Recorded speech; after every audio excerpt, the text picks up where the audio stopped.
Hi guys, it's KP here. Glad you're watching another video of mine. I know it's been a few weeks since India's women's historic World Cup triumph on home soil. But yeah, look, I've been super busy and just not managed to get a video done, but it's never too late. Here it is. So, Indian women cricket team, absolutely amazing. You guys absolutely smashed it and deserve to be the world champions. Now, to all the people, to all the Indian fans, proper Indian fans who supported this Indian women's team, like myself, through the highs and the lows, this victory is for all of us. Um, it was quite emotional actually watching Indian women's team win the Cricket World Cup on home soil. I mean, look, we all knew Indian women cricket team had all the talent, all the skill set. I mean, for the last good few years, the team has been doing really well in ICC events. They've been reaching semi-finals, finals, and so on around those areas, but just not managing to finish. Not managing to go over the finishing line, which it was kind of a bit frustrating, but at the same time, as an Indian cricket fan, watching our women's team play really good brand of cricket was very, very satisfying. And I knew that with this team, it would only be the matter of time until an ICC event was going to be coming in this in the World Cup that's just gone in India, the Women's World Cup. Before the start of the tournament, I had India down as in the top three, like I usually do, because I know they're good enough. Whether they would be managing to go and lift the World Cup, I wasn't so sure because you had this one name, Australia, and in women's cricket they're serial winners, so that was the only real challenge. It was. But watching the Indian women's team in the Cricket World Cup, from the start, I felt that they started off a bit. They won their first two games against Sri Lanka and Pakistan, but they were not at their best, and there were a few question marks. And then you lose three big games: one to Australia, one to South Africa, and then to England. The Australia game, India scored 338 or so, and they still lost. Against that, again, that was against Australia.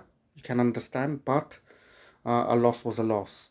Then you lose to South Africa. Actually, before they lost to Australia, they lost to South Africa, right?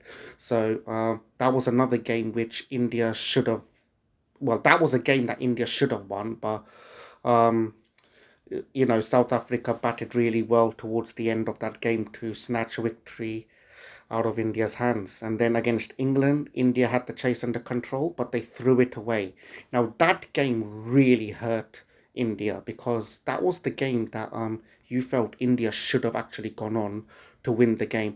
And in these positions, India have found themselves previously and not managing to go over the line. And when India lost that game against England, you just felt, okay, this team is not kind of learning anything, but they're making the same mistake. They don't know how to go over that finishing line. They're doing so much right for the majority of the game and so on, but it's a mental thing.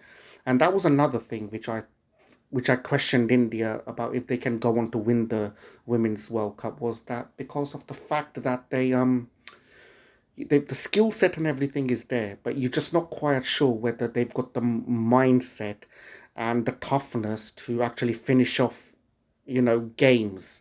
And against England, when they lost against England, then India, you lost three in a row, and then you need other things to go your way to go to the semi-finals. But to be fair with India, they did what they had to do. You know, they absolutely what that they smashed New Zealand. Okay, and they got a point against Bangladesh, rain affected, but they would have easily won that, and off they went to the semi-finals. Now people will say that well, if New Zealand didn't get like a rain off games and stuff like that in Sri Lanka, then New Zealand would have gone to the semi-finals ahead of India. Well, excuse me, the washout that New Zealand had against Sri Lanka, that game was 50-50. If anything, New Zealand managed to get themselves a point because chasing 250 against Sri Lanka, which New Zealand found themselves doing, it wouldn't have been an easy chase on those tracks, and we all know that, okay? So let's not just get jump on the gun and to say, oh, India benefited from a washout from another result. No, India did what they had to do. After three defeats, they knew they had to beat New Zealand. They did that. Off they went to the semi-finals, fair and square. Okay, and the game, the way they played against New Zealand, the way they played against Bangladesh, you just felt okay. You know what? They now it's two games. Anything can happen. Once you get into the semi-finals, two games, anything can happen. And boy, that magic happened in the semi-final against Australia. No one expected India to win that game. Okay? But I knew the way they played against Australia in the group stage, even though they lost, they they were the only team who challenged Australia. And I knew India can do it, especially on good batting surfaces. And when Australia posted 338, I think many of us thought, oh God, okay, they're probably not going to be able to do it. Just because it's a run chase, India don't know how to finish your games. But Rodriguez played a magnificent innings, the best innings of her life. And Harmanpreet Kaur, the captain, was brilliant. Richa Ghosh finished the game off superbly. And I felt that India thoroughly deserved that victory. And, you know, they've done a miracle. It was the highest ever women's run chase ever in the women's game. Um, Highest ever in any ICC men's or women's chase in a knockout game. It was simply magnificent to watch. It was an emotional and fantastic victory, very well deserved victory, no luck involved. It was fantastic batting under pressure, and those goals showed under the immense pressure that they know they handled the pressure really well mentally, physically, and the skill set we all knew was there. So all those three things in a semi-final of a World Cup, they did that really well. And I knew soon as they won against Australia in the semi-final, I knew that in the final they would win. Whoever India played in the final, I knew India would. I mean, obviously it was South Africa. We knew beforehand because that semi-final was ahead before India and Australia. But I knew if India beat Australia, whoever was in the final, India would win. And that's exactly what happened. India in the final were brilliant. South Africa, their skipper was really good, but India on in the final, throughout the game they outplayed South Africa, and they absolutely deserved to win that game. So congratulations to Indian women's cricket team, Harmanpreet Kaur, the captain. I thought you captained it really well in the final, by the way, as well. So credit to you.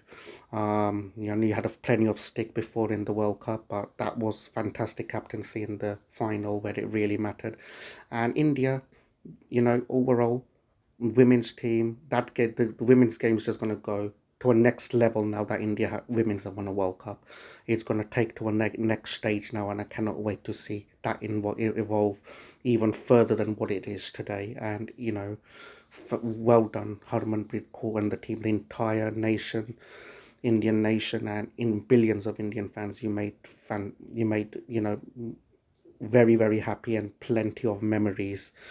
What you did a couple of weeks back at the World Cup final. So well done, and look forward to watching you guys rock on from here and further trophies to your cabinet for Indian women's cricket team. So yeah, very very very happy with the team. Fantastic performance throughout from all individuals. Shafali Verma, who wasn't even in the squad, playing fantastically well in the final, coming in for an injured Pratika Rawal. What a story. So that's all, guys. Take care. KP.